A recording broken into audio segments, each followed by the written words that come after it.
Bienvenidos y bienvenidas a En la piel de. Hoy estamos en la piel de Pablo Barredo. Él es un comunicador, artista visual y activista social. Eso queda muy claro y lo conocemos, cada vez lo conocemos un poco más. Pero ante todo, es un excuidador más. En 2009, su madre fue diagnosticada con un Alzheimer y se convirtió en su cuidador principal durante todo ese proceso.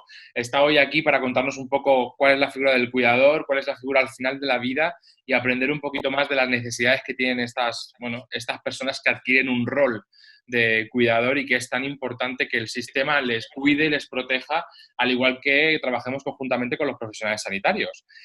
Su experiencia le cambió la vida. Como bien dice él, creó un blog, Diario de un Cuidador, y escribió un libro. Y tras el fallecimiento de su madre, estableció la fundación de Diario de un Cuidador.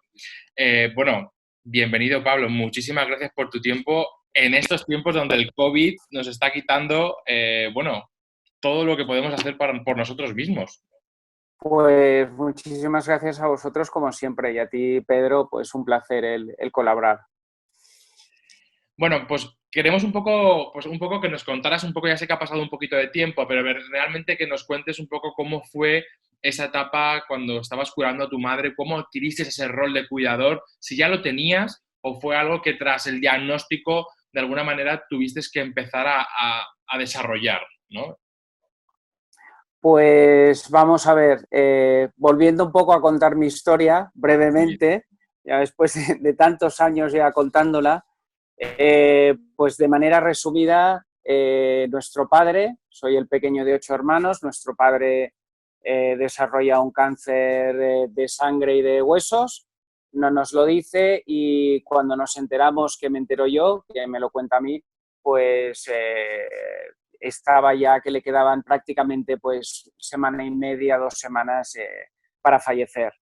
Mi padre fallece, él no quería decir nada, quería proteger mucho a mi madre. Mi madre era una persona pues bipolar, bueno, ciclotímica y maníaco-depresiva, ya de por sí, era una persona que pues yo desde que era pequeño pues recordaba que siempre había estado tomando medicación y visitando al psiquiatra. Era una persona pues con un carácter en ciertos momentos pues complejo debido a esas patologías que pues uno desconoce cuando es pequeño. Obviamente a medida que vas creciendo vas aprendiendo que ciertas conductas no son normales y empiezas a ver por desgracia a esa madre pues como una persona enferma, no como una persona normal con unos Uh-huh. comportamientos X. Y entonces, pues cuando fallece mi padre, yo al ser el pequeño de los 8 y sobre todo el que más vínculo tenía con mi madre y más la entendía y más empatizaba con ella, pues yo soy quien decide automáticamente, sin tener que pensármelo ni hablar con mis hermanos, pues el asumir ese rol de cuidador, que en realidad no comienza como un rol de cuidador, sino que comienza como un rol de un hijo que se muda a casa de su madre, que ha fallecido su marido, con quien ha compartido 55 años de vida, y te mudas a su casa pues para que no esté sola. Yo también pues sabía, obviamente, pues con sus antecedentes, que iba a pasar por un duelo bastante complejo y complicado, y para hacerle menos dura esa realidad y esa soledad, Uh-huh. pues decido irme a vivir con ella, por lo cual en ese momento era más el rol de acompañante yo seguía haciendo, pues yendo a trabajar, volvía, lo único que vivía en casa de ella, para que no se sintiera sola y estuviera acompañada, ¿no? Pasan pues los 3 primeros meses y comienzan a aparecer cambios conductuales que a uno le llevan a tener claro que algo está pasando, y es algo que va mucho más allá de un duelo, ¿no? De un duelo complejo en su caso. Entonces, como es normal en los cuidadores, en este caso, pues de personas con Alzheimer o cualquier tipo de demencia, pero especialmente igual con Alzheimer, que puede costar más el ser diagnosticado en ciertos momentos, me tiro un año recorriendo médicos y especialistas hasta que finalmente damos con ese diagnóstico de posible, ¿no? Posible deterioro cognitivo, posible demencia de tipo Alzheimer, ¿no? Ya sabemos que el Alzheimer es un tipo de demencia pues que no puede dijéramos, concretarse al 100% hasta que la persona ha fallecido y se hace una autopsia ¿no? del cerebro y se ve el cerebro, ¿no? Porque Em, podría ser... Dime. Nada, una pregunta por cosas interesantes que estás contando. En ese periodo, en ese año, ¿no? En esa etapa, ¿cómo lo viviste? Porque, claro, en ese momento tú estarías centrado en intentar suplir esas necesidades, cuidar lo máximo posible, intentar descubrir que pongan un nombre, ¿no? Porque al final yo creo que muchas veces la gente necesita un nombre, un diagnóstico, una manera de etiquetar para por lo menos quedarte tranquilo en el sentido de, bueno, tranquilo, esto es lo que tengo y ahora vamos a ver cómo actuamos, ¿no? ¿Cómo fue ese año para ti? Pues es un año además, pues muchísimos familiares de personas aquejadas de Alzheimer en este caso. Ujú. Hablo de Alzheimer, cada Sí, sí, sí. demencia es un mundo, pues te tiras un buen tiempo hasta que llegas a ese diagnóstico. Y yo siempre lo he dicho, siempre buscamos esa etiqueta, como decías tú, ¿no? El que le ponga una etiqueta a lo que está pasando, para tú poder saber, porque es que si no es ir completamente a ciegas el no saber cómo gestionar algo que está pasando y no le puedes, no le puedes poner una etiqueta o un nombre a ello. Luego, yo también decía que una vez sabiendo lo que había, una vez ya teniendo claro qué es lo que hay y te dan un diagnóstico, en ese momento te olvidas de la etiqueta y te centras en la persona. Pero la etiqueta ya al menos, pues, o ese diagnóstico, al menos te lleva a saber, al menos un poco, por dónde comenzar a caminar, ¿no? Porque si no es que vas completamente a ciegas y para las familias y los afectados es brutal, porque el no saber lidiar ni saber qué es lo que está pasando, ya lo sabéis vosotros que sois miembros del sector de la salud y la sanidad, que es tremendo, ¿no? Y al menos de alguna manera te empodera lo que dices tú, el poner una etiqueta a algo. Luego ya te olvidas de la etiqueta y te has de centrar en la persona. Yo creo que exactamente, simplemente ese es el momento, ¿no? Ese momento donde por lo menos no es que descanses, es que simplemente sabes a lo que, bueno, ahora ya puedo empezar un poco a tener una vía, ¿no? O un camino. Da mucha, parece que no, ¿no? Que es un poco contradictorio, pero da mucha paz mental por otro lado. A eso me refiero. Al menos sabes a qué te vas a enfrentar o a qué te estás enfrentando. Y entonces, pues a partir de ahí ya puedes comenzar a empaparte de información, a ponerte en contacto con asociaciones u organizaciones que puedan guiarte o darte apoyo, pero sin esa etiqueta vas completamente a ciegas. Claro. Efectivamente. ¿Y cómo fue, bueno, y tu madre se llegó a dar cuenta de este proceso? O sea, realmente, quiero decir, que se lo explicasteis o ella realmente, o cómo fue este proceso realmente para ella. A ver, no se lo explicamos, Ujú. pero mi madre tenía muy claro que tenía Alzheimer, o sea, lo tenía clarísimo. Mi madre fue muy consciente, además, su padre, mi abuelo, había tenido Alzheimer precoz, que ya sabemos que el Alzheimer precoz comienza antes de los 65, pues mi abuelo fue, en aquel momento lo llamaban arteriosclerosis, mi abuelo y yo cuando nací, él ya estaba en una residencia, tenía, yo diría ahora que quizás no era igual, era una demencia mixta lo que él tenía, o una frontotemporal, porque mi abuelo tuvieron que pasarle a residencia porque era muy agresivo, tenía cuadros muy, yo diría, muy parecidos a ciertos cuadros que ves en pacientes con demencia frontotemporal o podría ser igual una demencia mixta. Entonces, pues bueno, mi madre siempre además había dicho a lo largo de su vida, siempre decía que acabaría teniendo Alzheimer como su padre, ¿no? Y mi madre pues era muy consciente de ello.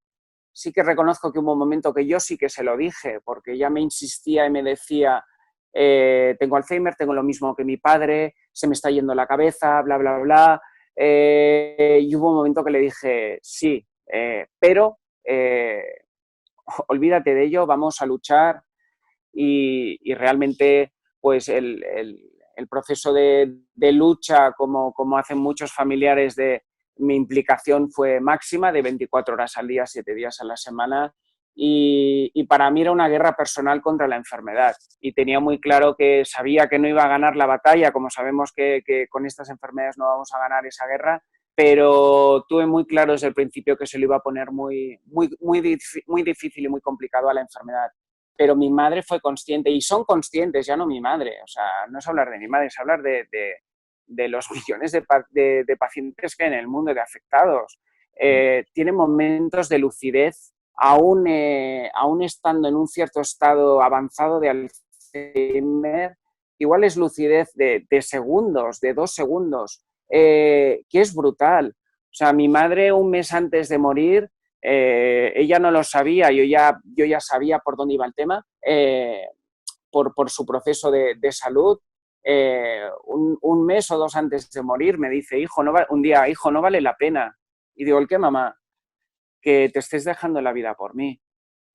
O sea, y luego igual volvía pues a su rollo de demencia, ¿no? Pero, o sea, en esos momentos te dejan helados, porque, o sea, es un punto de conciencia de saber que su hijo se está sacrificando, que es consciente de que también siempre lo he dicho, yo acabé pesando 52 kilos.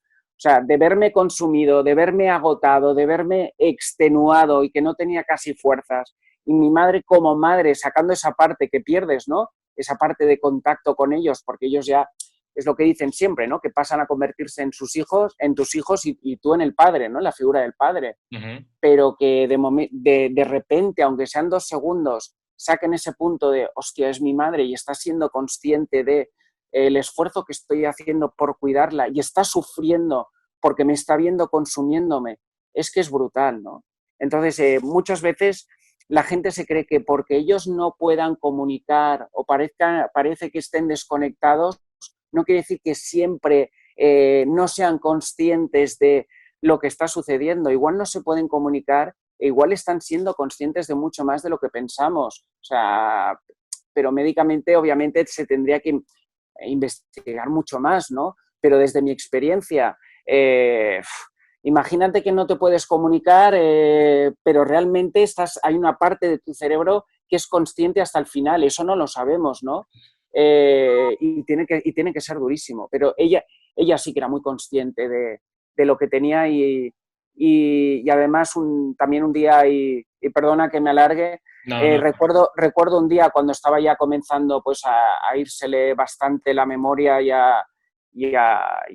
pues a ponerse un poco complicada la cosa, el despedirse de mí y el decirme, hijo, se me está yendo la cabeza, te quiero, o sea, hacer una despedida tan brutal y siendo ella tan consciente, todavía era en aquella época, que, ¡buah!, es indescriptible, la verdad. O sea, es brutal, es tremendo.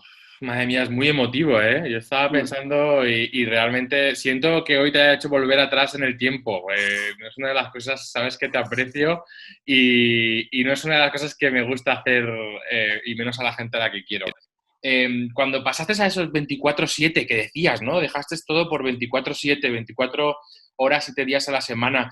¿Qué tuviste que cambiar de tu día a día? ¿Qué tuviste que cambiar? Te imagino que es Todo. todo, pero pon algún ejemplo o ponme ejemplos, aunque sé que es todo.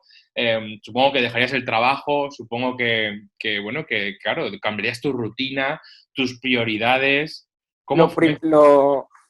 lo primero, no suele emocionarme, porque llevo muchos años hablando y metido en este tema, pero me cuesta un poco.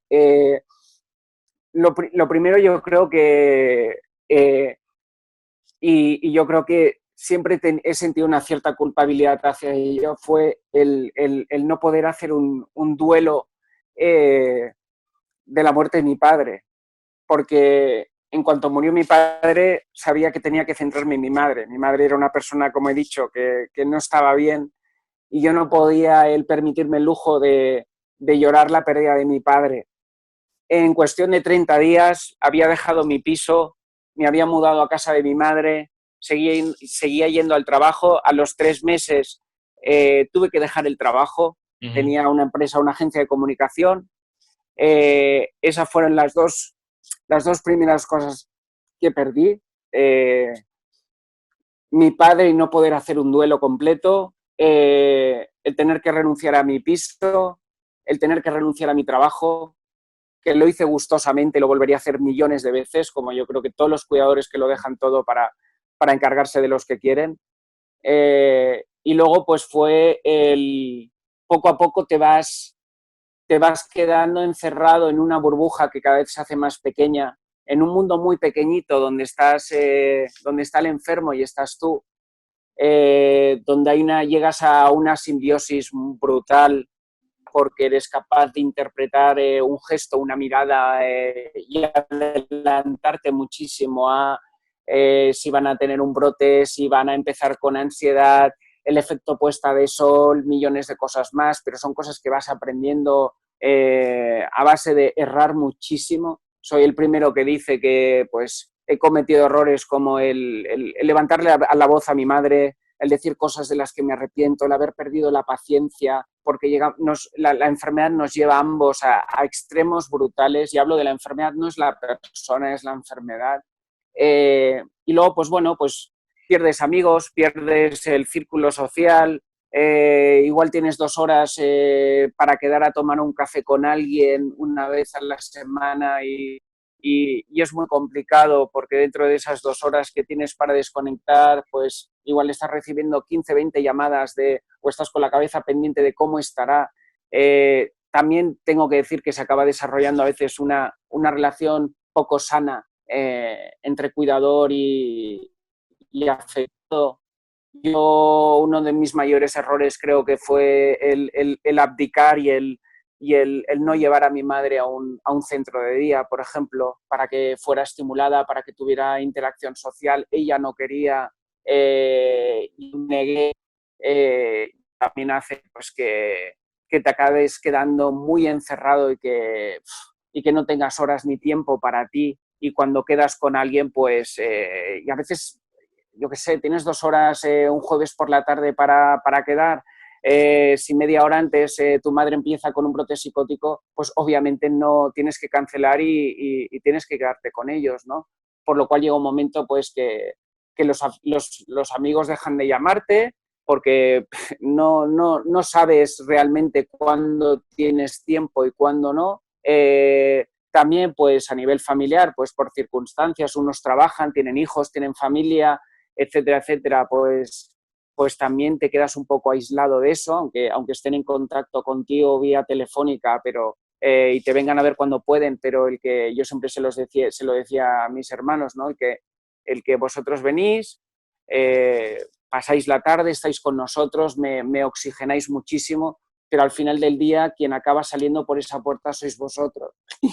Eh, Perdona, ¿eh? Y el que se acaba quedando encerrado aquí soy yo, ¿no? O sea que Pero, es, ¿cómo, es muy cómo? duro. Sí, no, no, sí, es que te estoy escuchando y vamos a ver, ¿cómo llega un momento que, ¿cómo es la soledad del cuidador, ¿no? O sea, ¿hay soledad cuando eres cuidador a esos niveles? Me refiero a niveles en los que, a ver, tú estás hablando de una figura, de una situación muy concreta, pero que muchísimas Claro. personas y muchísimas familias se ven en esa situación, ¿no? De dejar su trabajo, dejar su manera de vivir, sus estilos de vida, cambian su prioridad y tienen que dedicarse a otra persona, ¿no? Eh, claro, ¿qué has echado de menos? O sea, o qué has echado de menos de la gente que tenías alrededor, ¿no? Yo, una de las conclusiones que siempre saco es que, por el tema de la amistad me recuerda, aunque ya sé que no es el mismo caso, pero me recuerda que al final tienes que cuidar a lo que tienes alrededor. Y a veces, si no puedes, porque tu vida ha cambiado hasta ese punto, ¿no? De tener que cambiar tus prioridades, es muy difícil cuidar a tu alrededor. Es muy difícil estar atento a las cosas que te rodean y a las personas, ¿no? Pero ¿qué te hubiera gustado tener durante esa época que no tuviste, ¿no? O a lo mejor lo ves desde otro punto de vista. Y no es así. Honestamente, Sí, hombre, claro. no, Ya que nunca, nunca, estamos, ya que... además nunca me han preguntado eso, ¿eh? No. En las decenas y decenas de entrevistas nunca me han hecho esa pregunta que qué es lo que hubiera necesitado en ese momento. Honestamente, tal vez una pareja. Ujú. Un apoyo emocional, por decir algo, que vaya más allá del apoyo de un familiar, ¿no? Pero tampoco eché de menos mucho, o sea, honestamente, no en ese momento, mirando igual en retrospectiva sí, ¿no? Pero en ese momento estabas centrado en otra. bastante tenía, o sea, estás cuidando de alguien y no tienes tiempo para cuidar de ti y menos lo que dices tú y menos a tu entorno, porque es que si no puedes ni cuidar de ti porque estás centrado en cuidar de otra persona y te vas dejando tú para que la otra persona salga adelante, ya el salir de esa burbuja, cuidar de tu entorno es complicadísimo, ¿no? ¿Ha vuelto gente que se fue? Ahora, ya sé que hemos vuelto a la hora, pero ¿ha vuelto gente que se fue en su día? O que no es que se fuera, que bueno, claro. Hubo gente muy poquita que se mantuvo, que estuvo ahí y siguen. Y volvió gente, ya no tanto a nivel amistades, volvió gente que para mí es mucho más importante, que volvieron miembros de mi familia, por decir. Pues muy bien. Vale, Y bueno, hemos cerrado heridas, que eso pasa en todas las familias, ¿no? Cuando además el Alzheimer es conocido como el rompefamilias, ¿no? Y sí, hemos podido volver a limar asperezas y a volver a reencontrarnos, ¿no? Y eso es más bonito, el volver a recuperar parte de la familia que amigos que en su momento igual desaparecen o tú desapareces de sus vidas porque las vidas a veces nos llevan por caminos distintos, ¿no? sí, Pero la familia, me quedo con la familia. qué bien. Bueno, voy a intentar. Joder, vaya preguntas estoy haciendo, ¿eh? No lo hago adrede. O sea, que conste que no lo hago Déjame adrede. llorar, ¿eh? No, no lo hago adrede. ¿Cómo llegas a crear un blog? ¿Por qué decides crear un blog? O cuándo llegas a dar el paso de decir, oye, es que, bueno, las redes sociales o internet está dándome una opción a qué? ¿Qué es lo que pretendías qué pasó por tu cabeza cuando decidiste, oye, voy a hacer algo?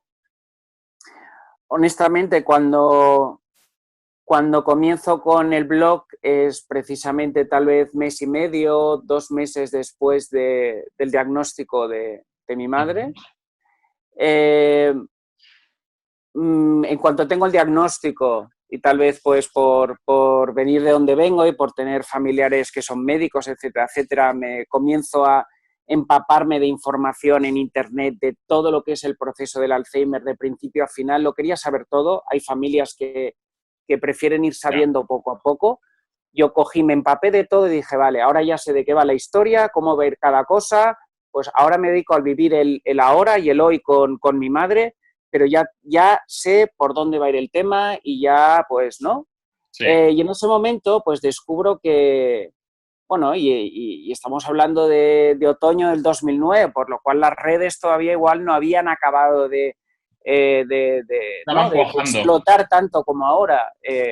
Y en realidad ahora todo lo que existe en redes sociales y todo lo que se ha ido creando pues para cuidadores, desde empresas hasta organizaciones, los que comenzamos con esto fuimos pues Alzheimer Universal y Diario de un Cuidador.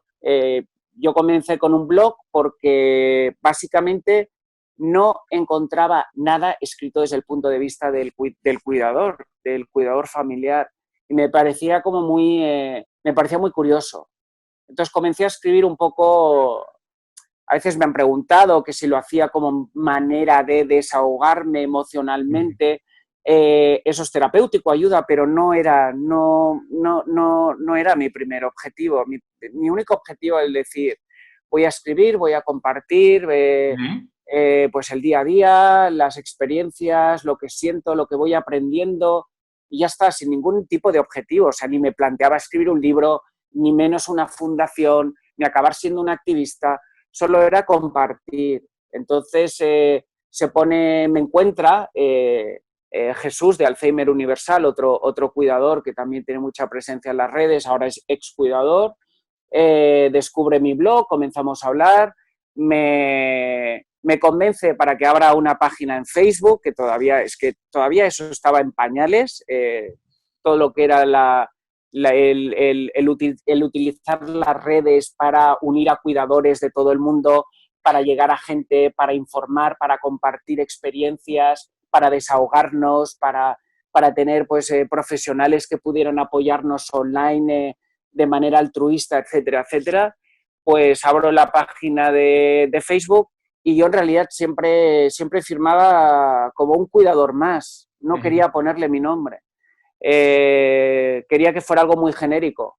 Y entonces, pues Jesús me acaba convenciendo de que alguien tiene que dar la cara y mostrar un rostro. Él no quería. Yo, como vengo de la comunicación, pues dije, bueno, me costó bastante el poner ese rostro. Y a partir de ahí, pues, además supongo te lo habré comentado ya muchas veces en privado. No sé luego cómo creció todo eso. Honestamente, no tengo ni idea. No te... Obviamente ahora ya no soy quien era, tal vez, a nivel de alguna manera liderar un poco y ser un poco una luz o una voz para los cuidadores familiares. Tal vez igual se ha pasado mi momento y es el momento igual que otros recojan el testigo, pero en ese momento nunca he entendido por qué empezó a moverse tanto todo y por qué comencé a llegar a tanta gente, ¿no? Quizá era porque hablaba sencillamente desde el punto de vista de las emociones, desde el corazón. Claro, hombre, y sobre todo porque al final a ver, no son solo emociones, sino que son situaciones que la gente que no tiene acceso, porque claro, en esa época cuando tú empezaste, que realmente es cuando yo empezamos todos más o menos, Sí, a lo mejor cada uno en su ámbito, ¿no? Pero sí, sí, yo sí. recuerdo el 2009 como que yo hacía mis trampolines ahí en redes sociales, que lo recuerdo así, ¿no? Eh, a lo mejor era eso, es que realmente mucha gente se siente identificada con cómo lo contabas, en qué las situaciones tan particulares, que aunque son diferentes, al final son situaciones muy parecidas. Entonces, bueno, yo que lo vi desde fuera, me acuerdo que fue impresionante. Además, eh, conseguiste hablar con todos los partidos, hiciste llegar las propuestas donde tenían que llegar, diste el empujón que hacía falta y realmente fue muy necesario. Lo que tú dices de, bueno, a veces parece, o se tiene la sensación de que se ha perdido, no que se haya perdido, sino que dejas el testigo. Al final yo creo que todos evolucionamos, todos cambiamos nuestra manera de focalizar nuestra energía, nuestros conocimientos, al final nuestra vida, y eso no es malo. Yo creo que no es malo, no hay que quedarse en un sitio ahí pico y pala, o por lo menos así lo veo. Y sobre todo en las redes sociales, y ahora te hago una pregunta de esto. Yo tengo hay personas que para mí han marcado mucho las redes sociales, ¿no? Una de ellas es Ruth Cantó. Ella es una chica que vive en Murcia, ha sido mamá y tuvo un cáncer de mama. Y, y yo la recuerdo como en su blog escribía prácticamente todo lo relacionado con el cáncer de mama de su día a día, ¿no? Es decir, operarse, hacerse una prueba, en fin, bueno, lo contaba todo. A día de hoy, que ella sigue con su tratamiento crónico, porque el cáncer a veces se ha curado, pero bueno, se ha curado, pero hay un tratamiento de por vida, generalmente, o en muchos de ellos, ¿no? ¿Qué te han dado las redes sociales y qué te han quitado, ¿no? Yo creo que yo soy muy fan de Internet como herramienta, pero sí que hay dos caras y hay que saber muy bien, o sea, hay que estar centrado para un poco cuando haces proyectos digitales, porque hay muchos factores que te pueden influenciar, pueden cambiar la manera en la que piensas y hacerte creer cosas que no eres. Es decir, ¿qué es lo que te ha dado Internet y tener empezar ese blog? ¿No? ¿Qué te dio hacer ese blog? ¿Y qué te ha quitado? Porque también a veces nos quitan cosas. Pues, ¿qué me ha dado? Por un lado, me ha dado la enorme satisfacción de haber podido llegar a muchísima gente que me ha escrito durante todos estos años y que realmente se sienten que les he acompañado y les he ayudado, ¿no? Y eso para mí es el mayor premio de lo que me puedo haber llevado de todo esto. Por otro lado, pues me ha dado el conseguir el apoyo de tanta gente, eso hace que se te abran muchas puertas, que puedas hablar, pues como decías tú, con con políticos, con aquellos que son los que tienen el poder para cambiar las cosas, no nosotros.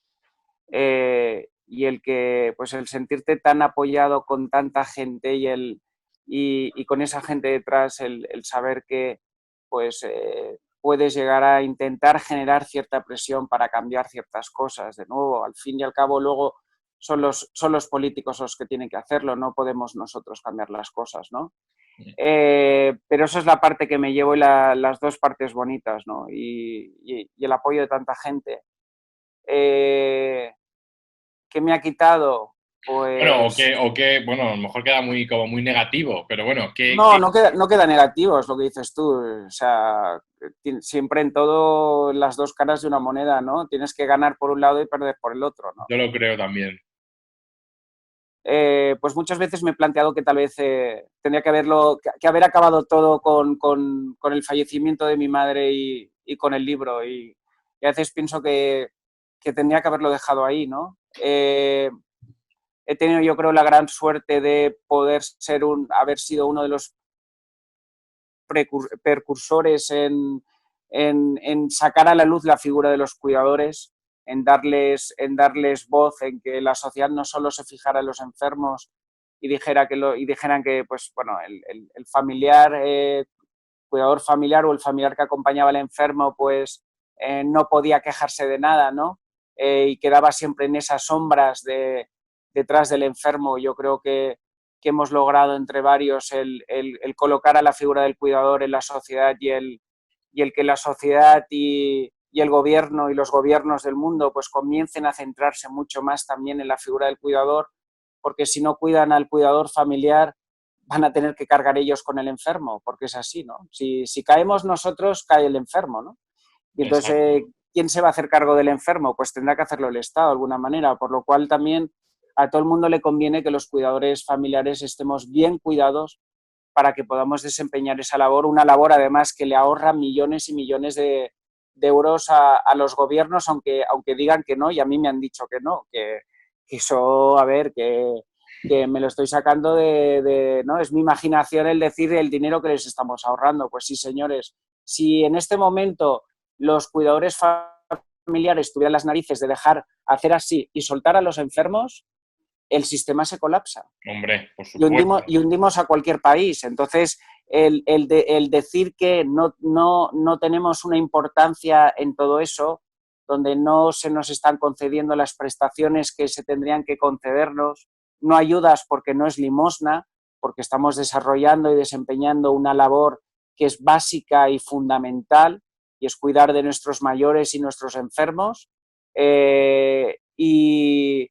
Y bueno, pues la parte buena ha sido todo eso. La parte mala, pues la parte mala que pues, y lo que he ido viendo es que cuanto más a veces alzas la voz y cuanto menos te vendes, porque hay mucha gente vendida en el sector de la sanidad, en todos los sectores, en todos los países, cuando tú vas con la verdad por delante y a pecho descubierto, diciendo lo que piensas y diciendo verdades como puños y sacando a veces pues la basura que hay en ciertos ámbitos, no generalizo, ojo, en ese momento te conviertes en carne de cañón y a veces pues también ese proceso de también yo creo de haber sido santificado en su momento y demonizado después, que he sido bastante demonizado, pues te hace pensar que has perdido tiempo y has perdido todo el dinero que has invertido que tenías para crear una fundación y para ayudar a los cuidadores.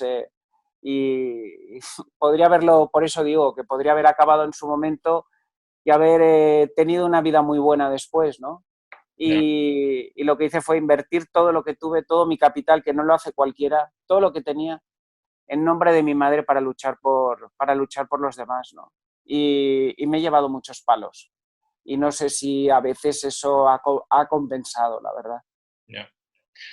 Bueno, Pablo, bueno, es que estoy encantado. La verdad es que muchas gracias. Jo, la verdad es que, fíjate que hablamos tú y yo. Pero hasta este punto es que cada vez que vuelves otra vez a retomar, saco cosas nuevas. Sigo Bueno, aprendiendo. y contigo es muy especial hablar, además, o sea Oh, que... nada, gracias. Oh. Que vamos a volver al presente porque ya nos hemos pasado de tiempo, pero bueno, vamos a seguir un poco por cerrar, aunque quede Vale. mucho. Vamos, contigo podríamos estar haciendo este tipo de grabaciones un montón.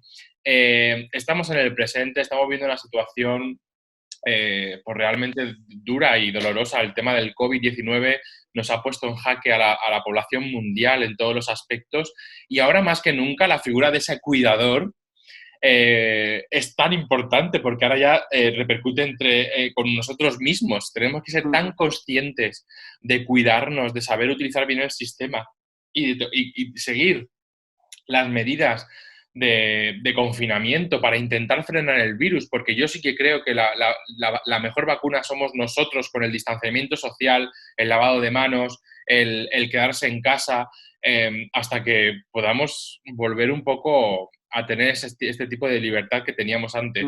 Eh, ¿Cómo crees que está afectando esto a la figura del cuidador? Yo supongo que te llegarán muchos, conoces a mucha gente relacionada con el tema del cuidador. Es que no me puedo ni imaginar las dudas, los miedos y gente que seguirá haciendo su labor porque lo primero es la persona, aunque esté malita, y poniéndose en riesgo, ¿no? O cómo están viviendo eso, no lo sé, te lo pregunto con desconocimiento. A mí me preocupa muchísimo en estos momentos del COVID cómo lo están viviendo sobre todo los afectados. Y no por el tema de que puedan dar positivo o no, sino cómo están llevando el encierro. Ahora se está hablando igual de que los niños, ¿no? Y los niños tienen que salir. Eh, Parece. por suerte, hace unas semanas, ¿no? Salió en el BOE el permitir que eso ya abría el abanico para ya todo tipo de persona dependiente, el que los niños autistas pues pudieran salir a la calle porque lo necesitaban o con otro tipo de trastornos de conducta, ¿no? Y eso abrió el abanico al decir, el cuidador y el enfermo necesitan salir a la calle, aunque también sabemos, ¿no?, que hay una exposición a un riesgo, pero me preocupa mucho esos enfermos que están encerrados en casa 24 horas al día y lo que les está afectando todo este proceso, ¿no? Mm. Enfermos que por un lado, por ejemplo, pues les has cambiado los hábitos de vida, muchos que iban a centros de día ya no van, estas personas ya no están siendo igual estimuladas cognitivamente como estaban antes, los cuidadores están encerrados en sus casas, mano a mano con ellos ya sin ni un margen de poder salir, salvo igual ir a comprar. Y obviamente, pues esto se le está poniendo mucho más duro para ellos, ¿no? Para tanto los cuidadores como los enfermos. Y tenemos que estar, y yo creo que la sociedad está muy concienciada y yo creo que todos estamos, ¿no?, el dando un poco un ejemplo de humanidad y de pues decir, oye, tengo un vecino que no puede salir, que es mayor, que alguien que es dependiente, alguien que está cuidando, pues oye, necesitas que, ¿no?, que te ayude con algo, que te haga la compra, qué tal, pues eso ayuda, pero la presión que están viviendo pues va en aumento, como también lo que yo estoy viendo en el hospital trabajando directamente con afectados graves de COVID, estamos teniendo muchas derivaciones de residencias y soy el único que sabe gestionar demencias porque somos un hospital de traumatología, ¿no?, de grandes accidentados, ¿no?, laborales. Y es muy complejo y cuando estoy viendo a esas personas eh, es muy duro porque hay gente obviamente que en el estado en el que están me cuesta mucho incluso yo el conseguir reconducirles o llevarles, ¿no? Y, y les ves que obviamente estar encerrados en una habitación de hospital 24 horas al día sin poder tener contacto con la familia, pues es enloquecedor y hace pues que la demencia y las conductas que tengan, pobrecitos, sumados pues a ataques de hipoxia, faltas de, ¿no?, problemas respiratorios, que eso hace que genere mucho más problemática, ¿no?, a nivel conductual porque afecta el oxígeno al cerebro, etcétera, etcétera, etcétera, todo se complica más, pues es durísimo, ¿no? y en esos momentos en los que estoy yo en el hospital, pues tengo a sus familias y a sus cuidadores en mente, ¿no? Sobre todo porque son muy vulnerables, ¿no? Yo creo que al final, claro, es que esto nos ha pillado a todos muy de nuevas y ellos son aún más vulnerables a día de hoy.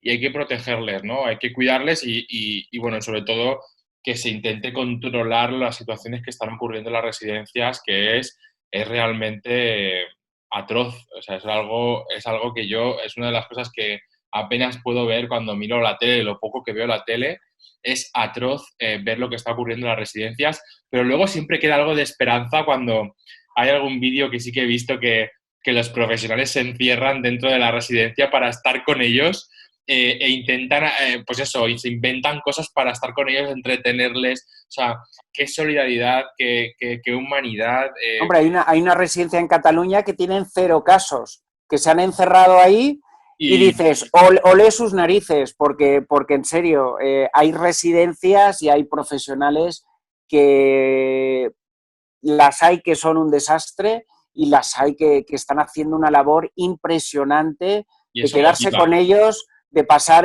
si hace falta, la cuarentena con ellos, y lo están dando todo y lo que dices tú, buscando vías para estimularles, para encontrar ¿no? distracciones, para hacerles todo esto mucho más llevadero y les ponen en contacto con sus familias cada día vía vídeo, en directo, o sea, que están hiper bien atendidos y eso, o sea, me gustaría que nos quedáramos con eso, con las Exacto. residencias que están haciendo una labor impresionante y que los profesionales están dejándose la piel como si fueran sus propias familias para sacarles adelante. Y eso es la parte más bonita.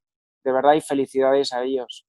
Totalmente. Felicidades a ellos y es lo que da esperanza, es lo que da ese chute de energía de decir sí podemos hacer algo, no es solo es estar parados, ¿no? Y Podemos poder hacer seguir algo. creyendo todavía en el ser humano, en serio. Y en el amor del ser humano. Pues con esto nos vamos a quedar, Pablo, sé que se han quedado muchísimas cosas. Yo, bueno, es que me quedo con muchas más ganas de seguir, pero es que si no se hace eterno. Muchísimas gracias por tu tiempo, sé que estás súper liado. Gracias por tu cariño, por tu forma de hablar, qué bien comunicas, de verdad, que no te quede la menor duda de nada. Eres una persona que has evolucionado, que se te ve tu evolución desde fuera, yo que te conozco desde hacía mucho tiempo.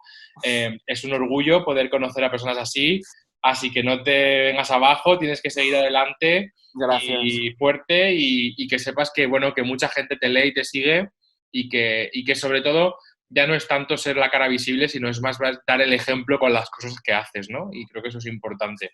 Así que, bueno, que un abrazo enorme, que yo sé que les va a gustar mucho y que encantado de tenerte con nosotros, ya lo sabes, en FF Paciente, aquí forever. Aquí estamos intentando Joder, gracias ayudar. a ti y al resto del equipo que sois increíbles todos. O sea, y felicidades por lo que estáis haciendo, de verdad.